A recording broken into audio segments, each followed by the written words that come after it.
So, I was out in Boys Town, crimes of survival. At this point in time, I had stopped doing prostitutions, sex trade, and I was a booster. So I was still a name brand merchandise, and I was fencing it off for half price. So that became my new tool of survival. This particular day, I was at a store in Briar and Broadway, and there was an off-duty police officer in the store. His name was Maynard. So I went in the store. I did what I was doing, XYZ. As I was leaving, there was a sensor on one of the items that I had, and so the alarm went off. I fleed out naturally. I'm not going to jail if I can stop that or prevent that from happening. I'm not going to jail. Even though I know I've done something to warrant jail for me, I did, but I'm not going. So I was confronted by the sales clerk and Maynard.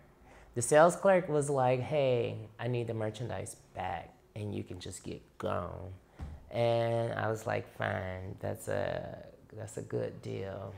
And I give the merchandise back. Well, Maynard says, no, you're not going anywhere. You're going back into the store. And I said, no, I'm not. He said, yes, you are. I said, no, I'm not.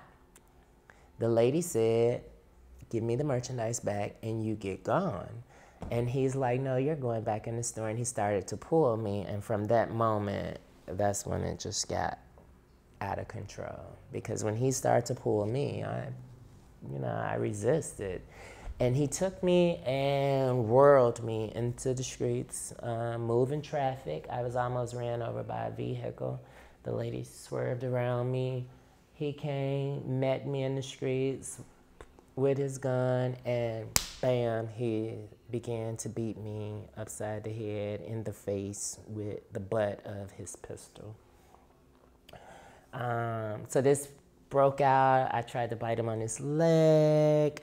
I was trying to punch him in his genitalia. I was trying to get this man off of me. And I was also trying to break free. And now I'm not trying to break free because I don't want to go to jail, but I'm in a violent situation here. This man is trying to hurt me.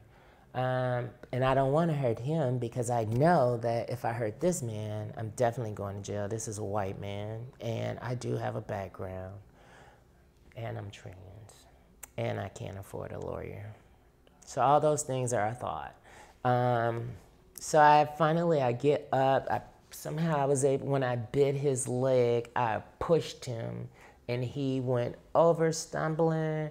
I jumped up and I tried to run south on Broadway, and he continued to pursue me, caught up with me. We started fist fighting right there. The pedestrians are starting to crowd around, thinking that now there's a whole lot of people out here. Maybe someone would intervene, I don't care about the police coming and XYZ, but just stop this violent situation before it gets out of control. Because I grew up in a violent household. So I am so not at my best when violence do take off. Somebody's gonna get hurt. So we out there, we're just fighting, we're fighting. So finally a cab comes. And I broke a loose from him somehow, some way. I was able to I pushed him over a table. There were all the little patio tables and chair sets and stuff. And so I pushed him over one of them. Bam, I ran to the cab, jumped in the cab, exit cab to take me 3 blocks up, 4 blocks up, just get me out of here because this guy is going crazy. And just as the cab is like, okay, no problem, Maynard runs up with his gun once again, tell the cab driver, don't move, tell me to get out. I said, I'm not getting out. He tells the cab driver, at this moment, I am Chicago police and don't move. Oh, You're Chicago police. Now you say, oh, really? Anyways, that's still not good enough for me. I'm not getting out. And he got in the back seat of the car, and there was a lady recording everything on her phone.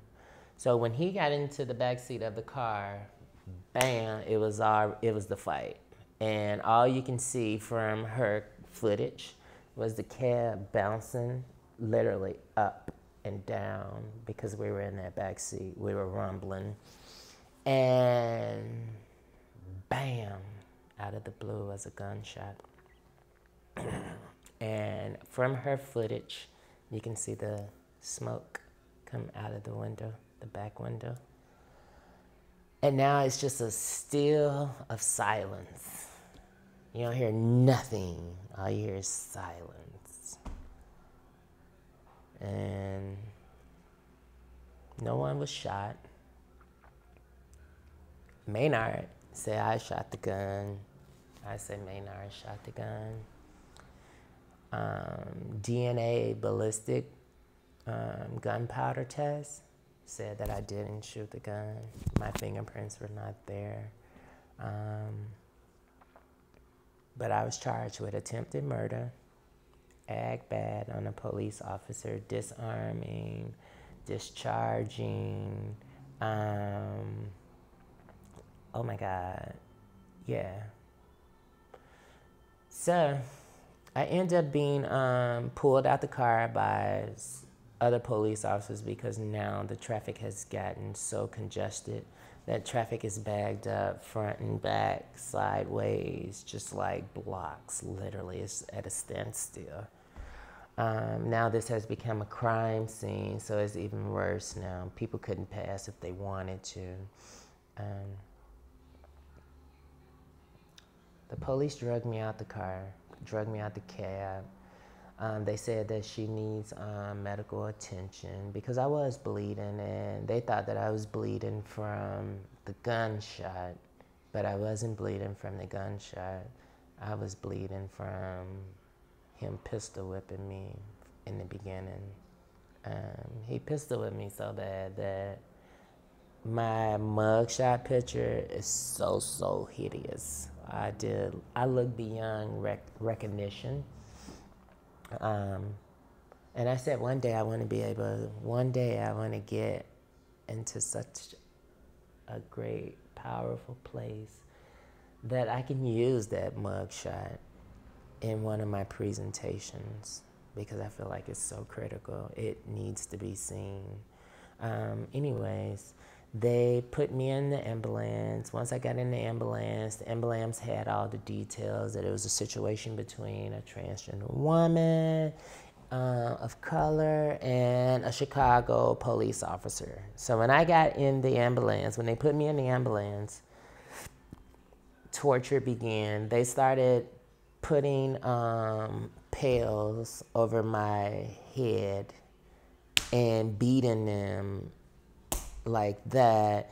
Then they would take both hands. These are the med techs from Illinois Masonic. They would take both hands and press down on the pail to cut off my breath, my breathing, make sure I couldn't breathe.